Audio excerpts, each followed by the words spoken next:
right, any case. So let's go now quickly. We have question 1. Question 1.1 speaks about the agency problem, but as you know, you have the CEO of the company who that is in conflict. I think that's where people think that's where the conflict of interest comes in. No, it's just basically when the management, the financial manager is not seeing eye to eye with the CEO. The CEO in this case represent the shareholders, right? So when they are not seeing eye to eye, remember that from learning unit 1, the objective of the company should be not profit maximization, but wealth maximization. So the growth of the company is very important. In this particular case study, we can see that Mr. West is more interested by short-term gain. He wants bonus salaries to be paid while the company is not well. All right. So there is serious loss that was suffered by this company, Bloom Limited, due to the COVID pandemic, right? So, but he wants payments, bonuses to be paid and all that. This is not in the best interest of the company. And that's why the CEO is arguing against the payment of bonuses, because the company should look for profitable projects or seek financial assistance to seek financial assistance to finance these projects so that the company can grow. This is not the vision of Mr. West. So that talks about what the agency problem is. And that was 1.1, and question 1.2 was just saying you need to discuss how this problem, which is the agency problem that you named in question 1.1,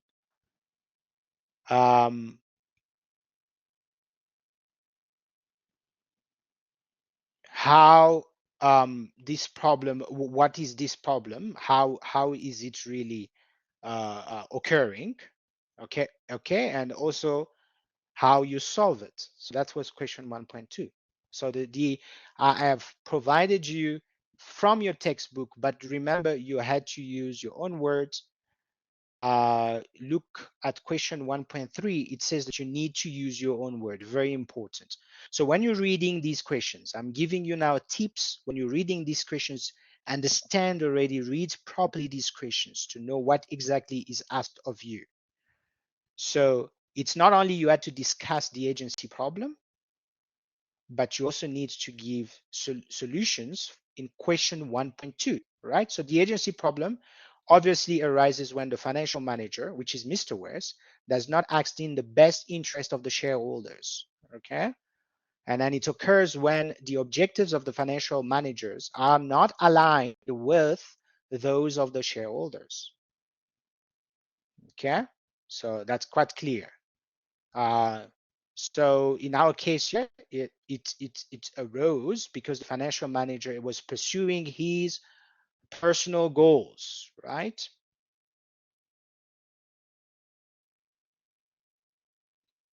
Such as improving his personal wealth, job security, employment incentives like bonuses. So that's what he wanted, right?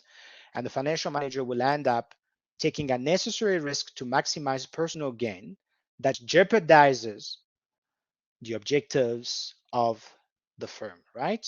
So what are the solutions? The solutions are quite simple. They are in your textbook, but for 10 marks, obviously, you need to give me enough for you to guarantee those 10 marks and in your own words, right? So offering performance related incentives to financial managers to motivate them, very important, because those bonuses should be offered only when the company has achieved the objectives of the business. That's what we call performance related incentives. Okay, so you must reward in terms of increasing the salary, performance bonuses, security benefits, right? You name it. Okay, so also the business can attract competent and qualified personnel. Um, so these are the advantages, right? We are talking about advantages and 5 disadvantages, right? So the advantages is that the business can attract competent and qualified personnel. You can have it motivates employees. Obviously, if they're paying bonuses, employees are motivated, right? Very simple question, right? So, and employees will be willing to tackle or to take on more challenging tasks. Uh,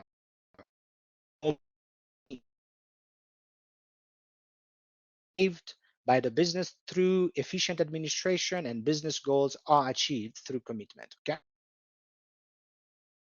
It can encourage dysfunctional behavior. This is in your textbook, black and white in your textbook. It could encourage dysfunctional behavior because people will only go for um, those tasks, specific tasks that they know are highly remunerated, and leave out the others. So managers may end up taking unnecessary risk in the hope of achieving high profit. Um, um, Schemes with long-term focus may put managers off. Incentives that are, in that case, the management might focus on the short-term goals and neglect the long-term goals, right? Teamwork may be negatively affected because you could create. Okay, so this is quite clear. I mean, if you had just written this question one was secured, you're moving to your question two. Milani, what do you think? Is this all clear?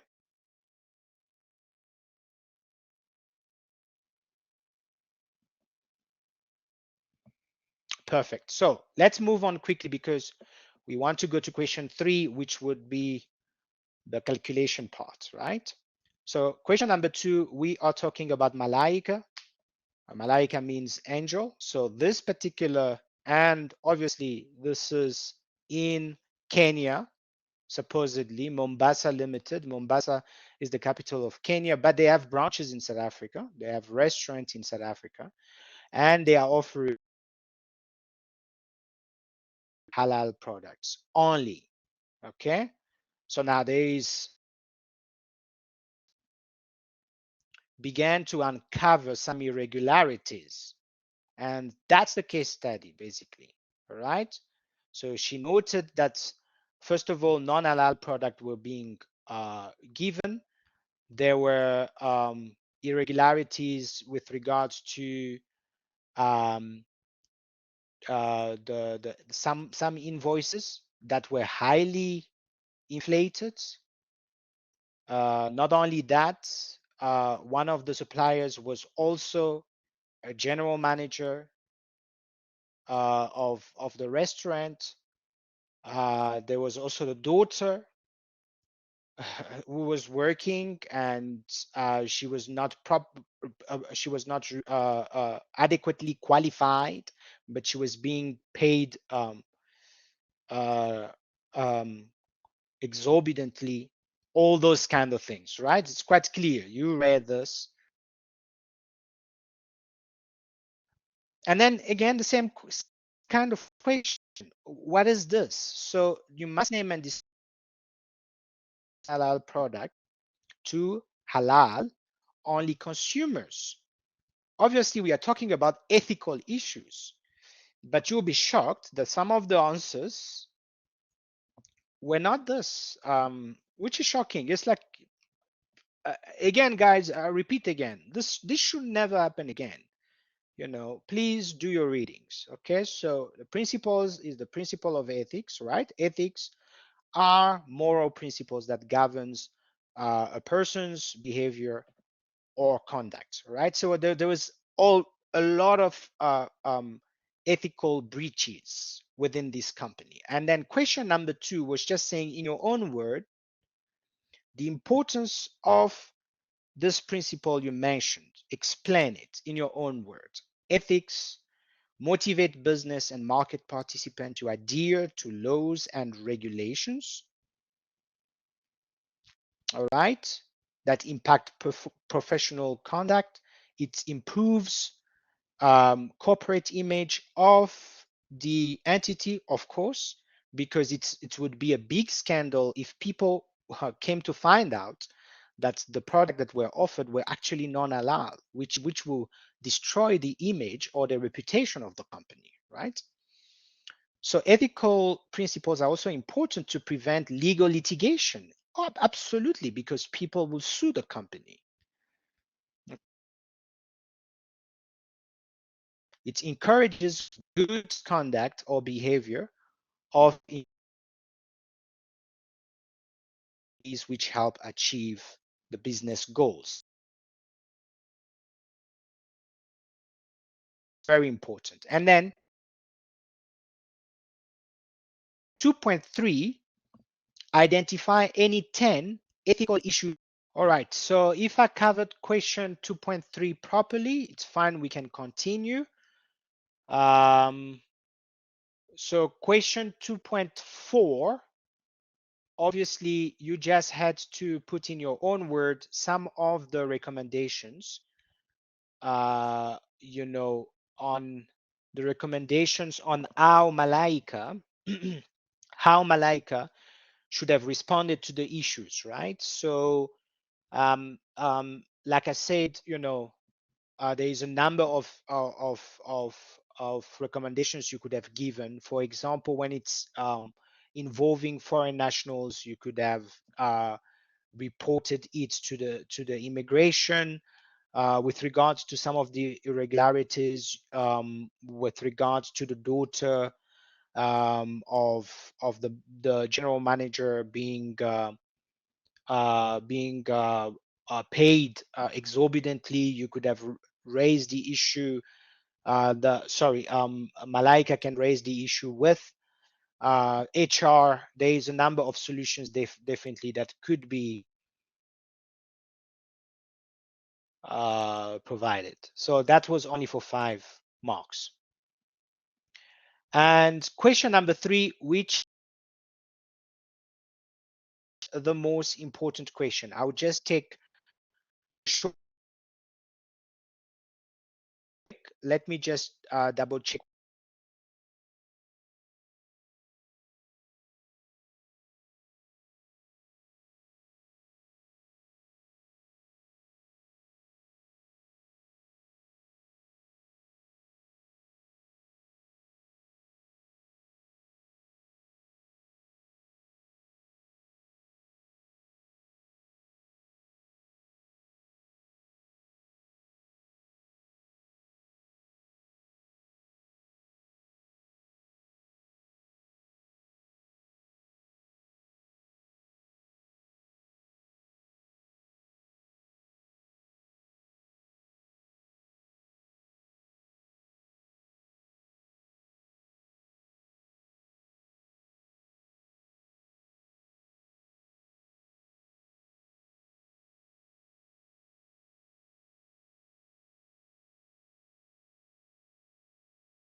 All right. Milani, is everything fine?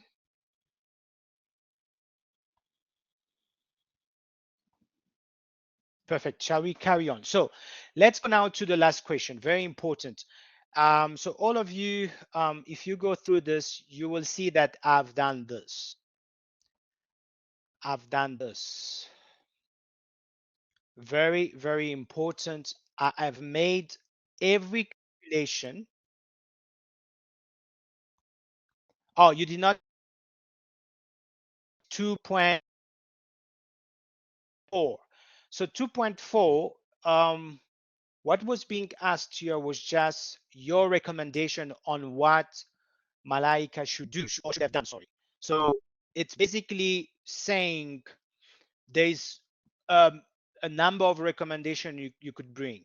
For example, with regards to um, the um, the foreign nationals being employed, and foreign nationals, when I mean foreign nationals, I mean um, without legal work permits, right? So a recommendation could have been that Malaika should have involved the immigration. That's a recommendation, all right? With regards to the daughter of the general manager, who is unqualified, but who is being paid lavishly, Malaika could have reported this or raised this issue with HR, all right? So you could bring recommendation for each and every thing, all right? So for example, with regards to the expired ingredient, a new policy could address that. Obviously, you could recommend that there be a new policy in the company that prevents, the use of expired ingredient, and also maybe ensure that there is regular checks, right? So all these are solutions you could propose. So what do you think about that, Milani? Please feel free to unmute yourself. Does that make sense? It's just some solutions that you're providing. Yes, I provided a solution for every ethical issue I found in the case study. Very good. Very good. So you don't need to worry if you've done your that. But remember, it was on marks. So the reason why I provide these solutions is so that you can see also that you don't need to write too much. As you can see, one sentence could be 1 mark. It's not more about the quantity of what you write, it's about the quality of what you are writing. So sometimes, a student can waste quite a lot of time writing so much, but saying something simple. So in any case, all of you who are going to go through the solutions that I've provided, you can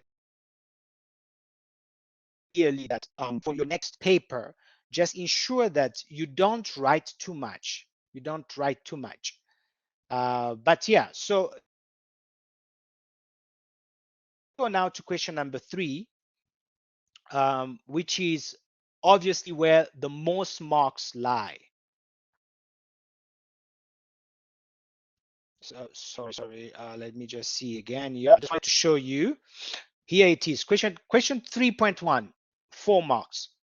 You can see clearly when you're looking at your paper, even your exam paper, identify the question that has the most marks and spend more time solving that question than a question for spending so much time on a question that has 4 marks, you see. But in any case, this calculation all add up. They work together. So, but you can see question 3.2 is very, very important because you have 45 marks there. All right. Here it is. The breakdown is that you are provided a statement of financial position. They provide you asset, your accounting 101. You know that equals asset equals equity plus liability. And you can see straight away when you're looking at the statement of financial position, you can see the assets are divided into non-current asset and current assets. And then you can see that you can see the equity, capital and reserves, share capital, retained earnings, all that form part of the equity. And with the liability, you have the non-current liabilities and you have the current liabilities. So the total of equity and liabilities, the total of these two equity plus liabilities equal to the total asset. Look at the total asset for 2023. It's 1,169,000, which is exactly what the total equity and liabilities. So everything needs to add up here. So here,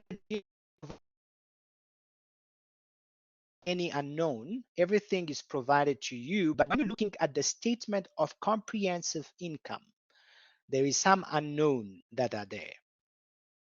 But again, this is to see if you've been doing any exercise whatsoever.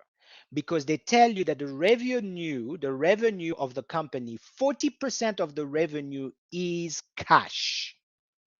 What does that tell you? That tells you that 60%, because 100 minus 40 equals 60. So 60% of the revenue is on credit. So that's what you can understand. So there is a ratio, obviously, that will speak to this. Because remember, you are provided a bunch of ratios that you need to work through, right? Look at the data collection period. The data collection period. So obviously, this, if you're looking at your formulas in your textbook, you had all the formulas. So I don't understand why people not why you did not manage to do the right thing, but because you had the formulas, it was open book. All right. In any case, you know how it goes. Revenue minus the costs. So the revenue minus the cost gives you the profit, right? And the first profit you get is the gross profit. You have the operating expenses, you have the profit from those operations, meaning that you take the gross profit, you minus everything that is in parentheses is what you need to minus. So you take the gross profit minusing the operating expenses gives you the profit from operations. If you minus the finance cost, you get the profit before tax. And the income tax was not provided to you, but you know that the income tax is 28% for companies. So therefore, in order for you to find the income tax expense, you multiply the profit before tax, multiply by 28%, gives you that income tax expense. That's tax you need to pay. That's tax you need to pay. All right. And when you take now for 2023, when you take the 290,000 minusing that income tax expense, you obtain the net profit for the year. Very simple. So question number one was asking you to find A, B, C, and D. And in no time, getting A, and D. So if you look at 3.1, if you look at that question, A, B, C, and D are provided to you, and they are coming from your calculation. I have shown you all the arrows. I've shown you everything to make sure that if you've made mistakes, you never repeat this kind of mistakes. It was open book, and this was just for you to practice. You should be able to know exactly what is being asked of you. Milani, is this clear? Yes, so far so good. So question 3.1, so far so good. Very easy question. It was just asking you what are the missing. And it's a matter of just doing simple calculation, multiplication, division, subtraction. Now, to my horror, first of all, some of you did not know the 28%. Some wrote 21%. Others wrote 27%. This is clearly unacceptable, because it shows that as a student you're not there to study. You are not doing what you're supposed to do. So it is in your textbook, 28%. That's what was required. You put 28%. If you multiply by 28% is 0.28. Just in case someone might say, well, but what is this? What is this? But I just want to make sure that no one, let me see, just bear with me a second there. So this is 0.28, right? Pardon me my handwriting there, but I'm just trying with my mouse quickly, just in case someone would say, but I don't know how to do this multiplication. Yeah. Uh,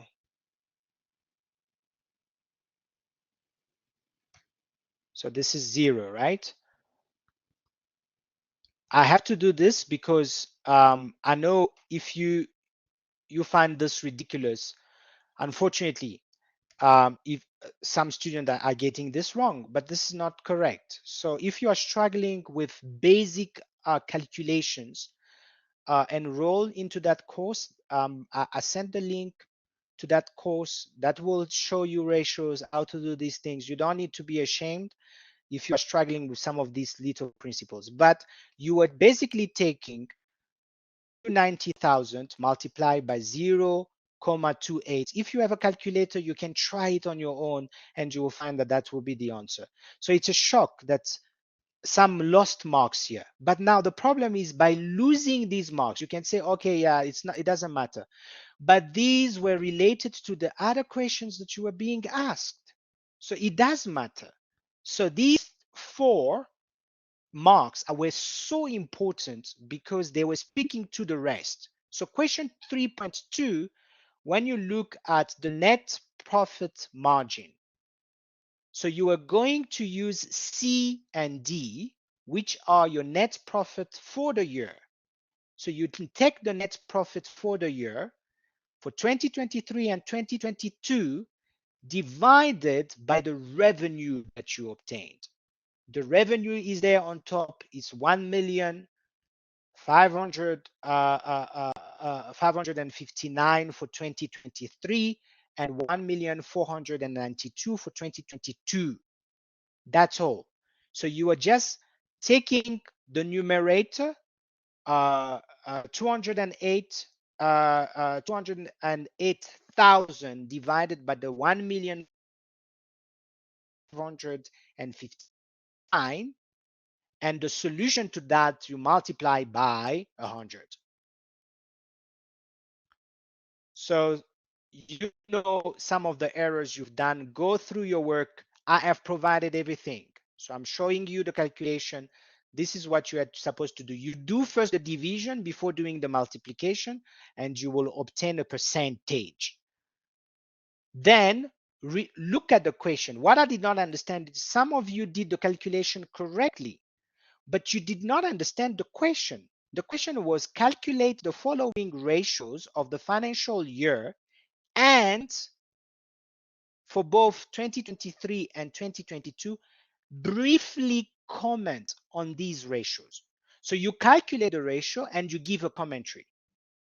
So some of you just did the calculation but provided no commentary, explained nothing. So when you find the net profit margin, the net profit margin, and remember again, it was round by 2 decimal places. Some of you did not round. So you see, that shows you that you are not applying yourself. So round off your final answer to 2 decimal places. Some of you did not round. Obviously, you get a 2 and then you need to give a comment. So you say, for example, the net profit margin has increased because you can see clearly it increased from 2022 to 2023. So you just can make that commentary to say it has increased, which is a good thing, right? But this, what does this mean? So you can say that this is attributable to the increase in net profit because when you're looking at the net profit increased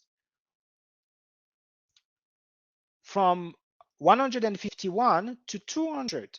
So there have been a substantial increase. All this, makes the ratio increase. Simple, just a simple commentary that was giving you all the marks there, right? The return on asset. Obviously, the return on asset, you will take the return. What is the return? The net profit divided. These formulas are in your textbook, right? Divided by the total asset. Where do you get the total asset? You go into the statement of financial position. We don't even need to go there. I provided the statement here to make it easy, right? So here is the statement. I've copied and pasted here. So you need always to have both statements, the statement of financial position and the statement of comprehensive income next to you so that you can see when you are looking for something. So now you are looking for the total asset. Where is the total asset? There it is, the total asset, 1,169,000. So you take the return of the year, right, divided by the total asset, and then you multiply it by 100. And then you give a commentary. So here I've provided every single ratio that was asked of you. The same for the return average equity. No, no, no, no, no. Now they say, what did they say? The return on average equity. And that's why you need to see, you need to get an average in your textbook. That's why you need to look now at the additional information that was provided to you. Why are they providing you this additional? It's because they are very important to help you get some of those ratios. Look at the cost of material. They provided the cost of material. They provided you the dividend declared and paid. Remember, there is the interim dividend and there is the final dividend. What do you do with the dividend? You add them up, right? When we're gonna come to the dividend, we will tackle that. The number of the ordinary shares, they tell you it's 43,000, and they told you that it has not increased. It's the same. So 2022 is the same for 2023, right? Ordinary shares are currently trading at, so they give you the share price. It's 10 rand for 2023 and 8 rand for 2022. Okay. But also they provide you the following. They say the capital and reserves, they provide you for 2021. Why do they provide you for 2021? Because when you are calculating for 2022, you will add up for 2021 plus 2022 divided by 2. That's how you get the average. That's how you get the average. For 2023, sorry, you will add for 2022 plus 2023 divided by 2. That's how you get the average in your textbook. To my horror, some of you did not do that.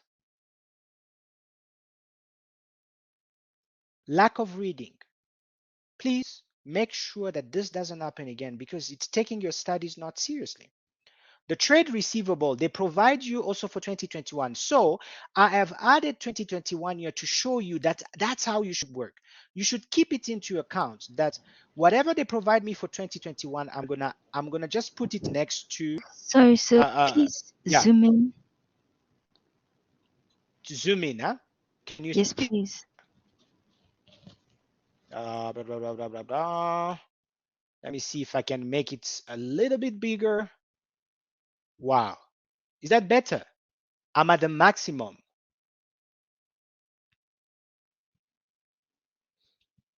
Milani, I'm not too sure exactly, but okay, in any case, if you can see, fine, but I'm not too sure what you are looking at the moment. But remember these additional information in red, I got them from the question, right? So the question was providing you additional information. Obviously, this additional information is pertinent to the calculations you had to do. So the capital and capital reserve, when you're looking at the equity, you have capital and capital reserve, the share capital, and the return, the retained earnings, right? The capital and reserves is the addition of share capital and return earnings. So the two of them, if you add them up together, you get what is the equity. And another name for equity is capital and reserves. All right. So they provided you for 2021. Here is for 2021, it was 557,000.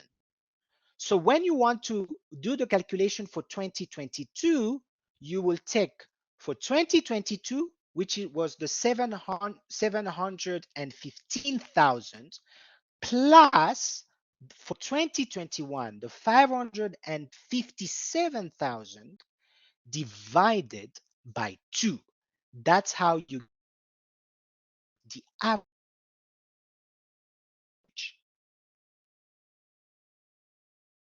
Remember, the ratio itself tells you, look at the ratio. The ratio is called return on average equity. So you need to get the average equity. And so here it is, I'm showing you the calculation, what you had to do. You add, for 2022, you add 2022 and 2021 divided by 2. For 2023, you add 2023 plus 2022 divided by 2. That's how you get the average. Milani, is this clear?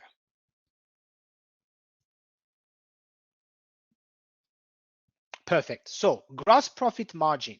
So these were ridiculous questions, very simple, basic calculation. Gross profit, you just take the net profit.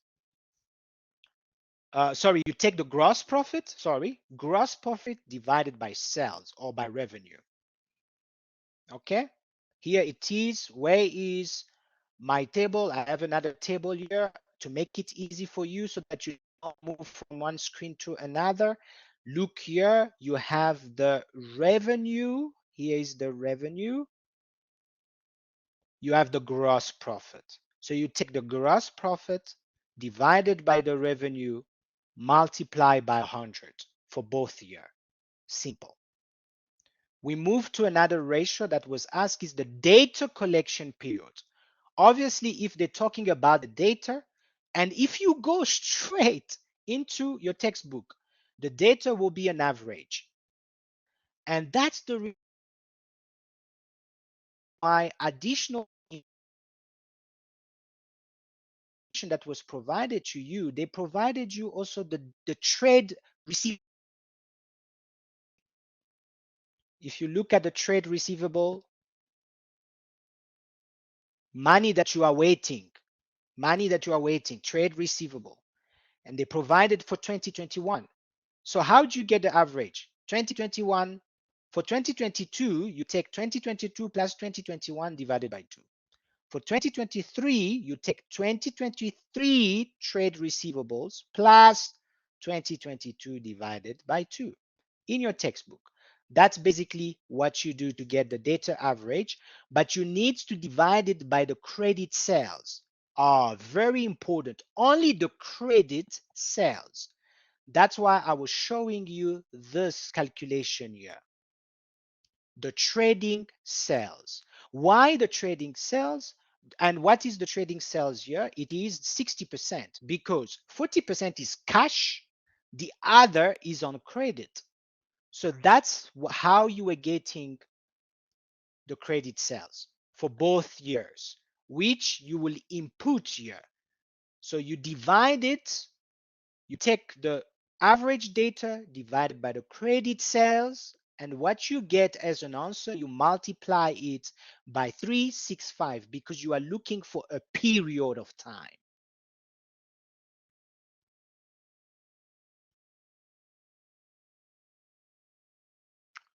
Milani, easy? Okay, so average finished good, you're gonna do the same type of calculation. It's an average. Even the name tells you average finished goods turnover. And what is the formula? You take the cost of sales divided by the average finished goods inventory. Where is the finished goods inventory? It is here. It is here in this table, in the statement of financial position. It is here. They tell you for the current asset. The current asset is made up of the inventory finished good, the inventory raw material, and the trade receivable. These are the three or four components. The last component is the cash and the cash equivalent. So they tell you, you can see the current asset, everything below that, if you add them together, give you the current asset.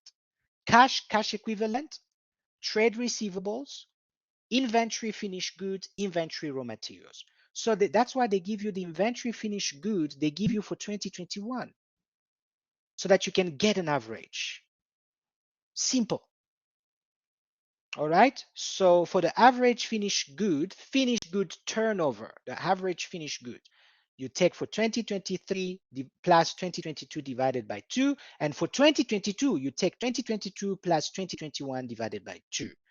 But they want you to give the cost of sales. And what is the cost of sales? Remember, that's the reason why it was unknown here, because they wanted you to do a simple calculation of just taking the revenue minusing the gross profit. So now, what is difficult in that? Just minusing the revenue minus the gross profit will give you the cost of sales. Simple. So that's what you had to put here in this formula. Please, some of you who didn't study the ratios properly, please go do this exercise and make sure that if this question comes back in the exam, that you don't mess it up again. So it's going to give you the number of times. Remember, it's a turnover. We want to know how many times you are selling. Okay? That's all we want to know. Okay? Earning per share. Now we come to investment ratio. Earning per share, simple. You take the net profit after tax divided by the number of shares. And what was the number of shares? 43,400. Simple. Dividend per share. Same thing. You're going to divide it by the number of shares. But you are provided for the we were looking at the for the dividend you are reported. Because according to your textbook, what do? You add them up together. Interim dividend plus final dividend divided by the number of shares. That's how you get the dividend per share. And the last thing they were asking you is just the price earning. They gave you the sell the asset price or the price of the share, right? They gave it to you. It was 8 rand for 2022, and then for 2023 it was 10 rand, right? So you just divide that by the APS. You see this APS that you got here. So I'm putting all the errors to make sure that this never happens again. That when you are doing this exercise, you need to apply yourself and you need to know what you are doing. The rest is just simple calculations. But it's not only the calculations. So if somebody got only the calculations, you were good, but they were also asking you to give a brief comment. The brief comment would be, for example, look at if it's increasing or if it's decreasing. And is it a good thing or is it a bad thing? That's all. That's all. Okay, here I'm showing you the cost of sales, how you are getting the cost of sales again. So if you don't understand anything, there is an error that will show you where this comes from. But as you can see, everything was linked. So question 3.1 and question 3.2 was linked. You can't fail question 3.1 and then pass question 3.2. So make sure that the calculations that you are making, they are correct. Double check that what you are getting is correct. Milani, is this clear?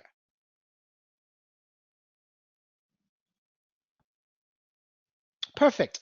And here we comes to the final question. The final subsection was just asking you, Now, by analyzing investment ratio, to my shock, that's how I know that some of you are not reading. Because to my shock, people were talking to me about return on asset, profit margin, but these are not investment ratios. The three investment ratios here, if you look at all these, the return, those were, some of them were profitability ratios. The actual investment ratios were the earning per share, dividend per share, and price earning. The last three. So it's easy to catch if somebody is not doing their work. That's all they were asking you. They say, analyze just the investment ratio. You would understand if you read, you would know that the investment ratio are the final three. For 2023 and 2022, in which year was Santos Limited a good investment? So they want you to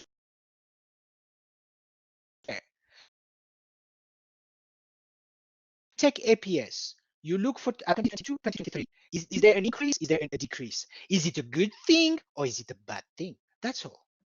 The same for DPS. You analyze for 2022, 2023. Did it increase? Did it decrease? Is it a good thing or is it a bad thing? That's it. PE ratio. You analyze. Did it increase? Did it decrease? Is it a good thing or is it a bad thing? And you know from your textbook, a lower PE is a good thing, not a higher PE.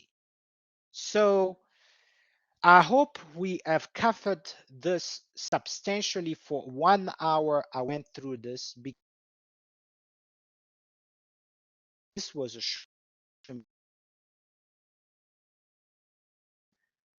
that many of you said it's lack of engagement to basically call you in order for you to attend the module because you did not even know that you were supposed to do this module. So it shows you that you started on the wrong foot. But let me be positive here. I know I've been harsh because I don't want you to fail.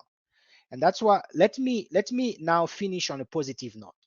You might have started on the wrong foot, but you can still do the right thing. So just make sure that assignment 2 and every learning from now on, you give it your 100%. Make sure that you get the highest distinction for assignment 2. Plus, I am sharing all the previous assignments too that has been done on this module to make sure that you are not scared. Some of the questions are similar. Just make sure that you give me the best. Give me the best. That's all. These will allow you to be ready and to prepare yourself to the exam because the exam, it's going to be written. You're not going to have as much time as you have for the assignment. My biggest worry, if you are failing the assignment where you have plenty of time, the book is open. How are you going to pass an exam that is written on campus? Book are closed with limited time. How will you pass it? So please take it serious. We are in a dire situation here because I need all of you, the 4 of you. I have a small class and I want all of you to pass this module. There is no need for you to come back next year. So I hope I was clear enough. Milani, how am I doing? Is this clear? All right, all right.